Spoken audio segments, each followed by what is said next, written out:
Bismillahirrahmanirrahim. Assalamualaikum warahmatullahi wabarakatuh. Perkenalkan, kami dari kelompok 1 dengan anggota Eva Milatul Karimah dengan NIM 203200033, Gebi Nurvita Anggraini dengan NIM 203200047, dan saya sendiri Khairun Nikmah dengan NIM 203200052, dan Lutfi Solihul Zahroni dengan NIM 203200060 akan mempresentasikan makalah hasil diskusi kami. Yang pertama, pengertian indikator pembelajaran. Indikator pembelajaran yaitu penjelasan secara keseluruhan dari kompetensi dasar. Indikator dikembangkan sesuai dengan karakteristik peserta didik mata pelajaran satuan pendidikan, potensi daerah, dan dirumuskan dalam bentuk kerja operasional dan terukur dan dapat diamati. Indikator pendidikan adalah kompetensi dasar secara spesifik yang dapat dijadikan tolak ukur sejauh mana penguasaan siswa terhadap suatu pokok bahasan atau mata pelajaran tertentu. Selanjutnya, pengertian pembelajaran. Pengertian tujuan pembelajaran. Menurut Robert 1981 mengemukakan bahwa tujuan pembelajaran adalah perilaku yang hendak dicapai atau yang dapat dikerjakan oleh siswa pada kondisi dan tingkat kompetensi tertentu. Omar Hamalik 2005 menyebutkan bahwa tujuan pembelajaran adalah suatu deskripsi mengenai tingkah laku yang diharapkan tercapai oleh siswa.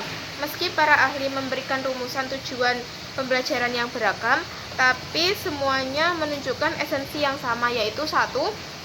Tujuan pembelajaran adalah tercapainya perubahan perilaku atau kompetensi pada siswa setelah mengikuti kegiatan pembelajaran. 2. Tujuan dirumuskan dalam bentuk pernyataan atau deskripsi yang spesifik.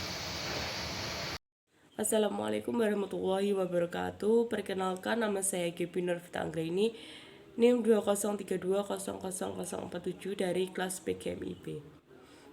Baik, di sini saya akan menjelaskan mengenai fungsi dan tujuan indikator pembelajaran. Yang pertama ada pedoman dalam materi pembelajaran. Dalam hal ini, pengembangan materi pembelajaran harus sesuai dengan indikator yang telah ditetapkan, yaitu merumuskan secara cermat dan efisien sesuai dengan mata pelajaran, potensi, dan kemampuan peserta didik. Yang kedua, ada pedoman dalam mendesain kegiatan pembelajaran. Dalam hal ini, desain pembelajaran perlu dirancang secara efektif agar kompetensi dapat dicapai secara maksimal. Yang ketiga, ada pedoman dalam mengembangkan bahan ajar. Bahan ajar sangat perlu dikembangkan oleh pendidik atau guru guna untuk menunjang pencapaian kompetensi peserta didik. Selanjutnya ada tujuan indikator pembelajaran. Yang pertama ada pengetahuan, yaitu kemampuan kognitif pada peserta didik.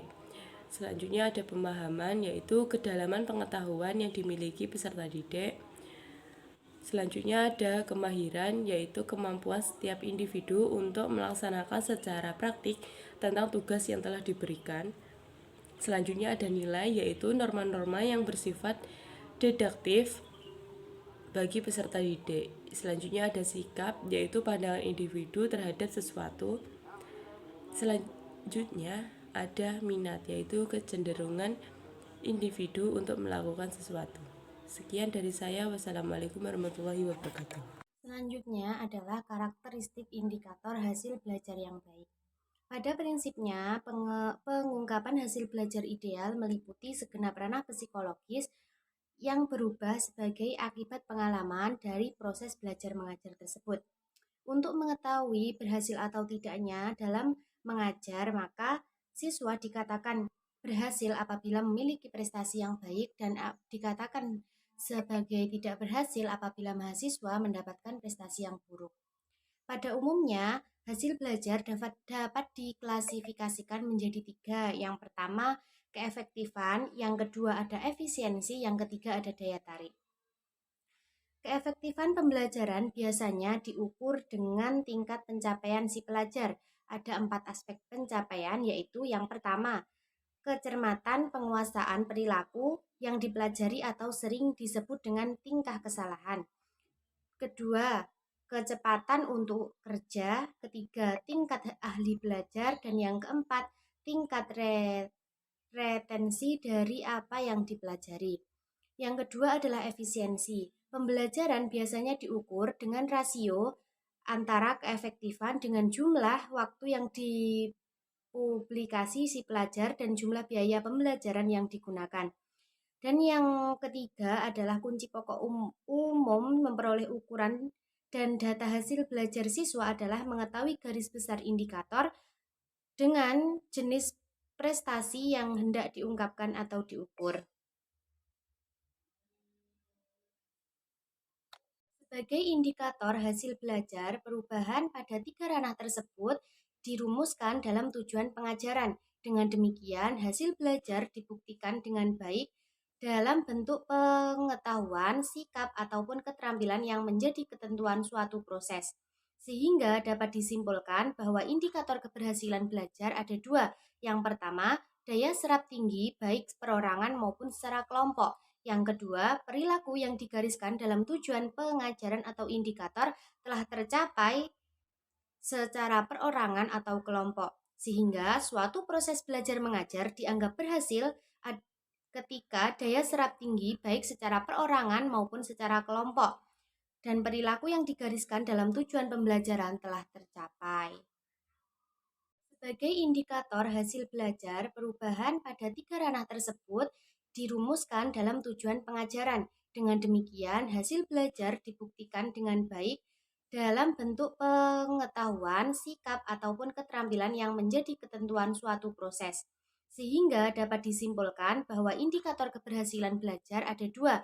Yang pertama, daya serap tinggi baik perorangan maupun secara kelompok. Yang kedua, perilaku yang digariskan dalam tujuan pengajaran atau indikator telah tercapai secara perorangan atau kelompok, sehingga suatu proses belajar mengajar dianggap berhasil ketika daya serap tinggi baik secara perorangan maupun secara kelompok, dan perilaku yang digariskan dalam tujuan pembelajaran telah tercapai.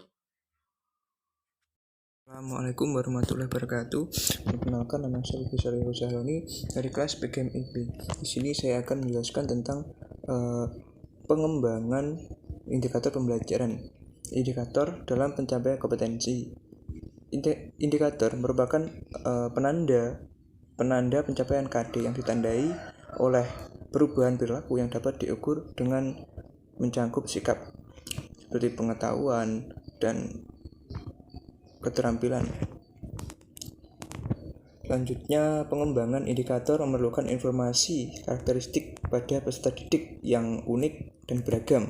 Nah, peserta didik dengan karakteristik unik visual, verbal, atau psikokinestetik selayaknya diakomodir dengan penilaian yang sesuai sehingga kompetensi siswa dapat tertukar secara proporsional.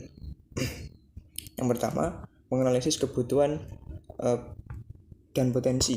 Kebutuhan dan potensi ini peserta didik sekolah dan daerah perlu dianalisis guna untuk dijadikan bahan pertimbangan dalam mengembangkan indikator. Selanjutnya, yang kedua, merumuskan indikator. Nah, perumusan indikator ini perlu diperhatikan beberapa ketentuan. Yang pertama ada setiap KD dikembangkan sekurang-kurangnya menjadi 3 indikator. Yang kedua, keseluruhan indikator memenuhi tuntutan kompetensi yang tertuang dalam kata kerja yang digunakan dalam SK dan KD. Yang ketiga, indikator yang dikembangkan harus menggambarkan hierarki kompetensi. Yang keempat, rumusan indikator sekurang-kurangnya mencangkup 2 aspek, yaitu tingkat kompetensi dan materi pembelajaran. Yang kelima, dapat mengakomodir karakteristik.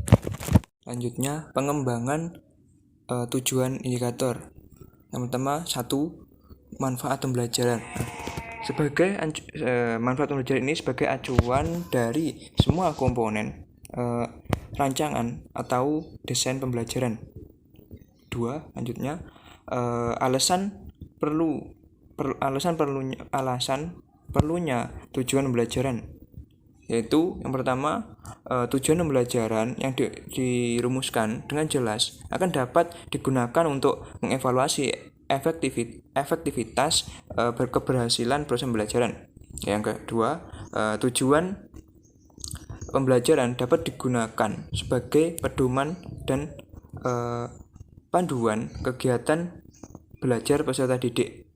Selanjutnya, tujuan pembelajaran dapat membantu dan mendesain sistem pembelajaran.